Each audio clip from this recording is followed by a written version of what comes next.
Ito yung ano, yung right elevation. So ngayon, ganun din yung gagawin natin dito mga boss. Hintayin natin yung ano, site engineer na ano, kailan niya bubuksan tong gawin na to. Yan o, sa taas na yan o. So pagka binuksan yan, saka naman tayo makagawa ng ano dyan, silicone. Yan o. So yan lang yung balance natin sa gawin na to. Kailangan dyan, pagka binuksan yan, magtatayo muna tayo ng ano dyan, scaffolding sa gawin na yan, para may lagay natin yung silicone dyan, no? Sa taas na yan, no?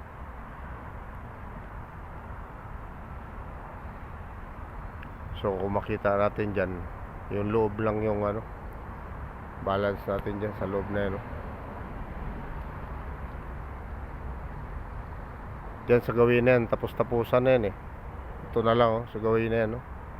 Kailangan yung ano dyan, bubuksan mo na ng site engineer yan bago tayo makapaglagay ng silicone sa loob na yan.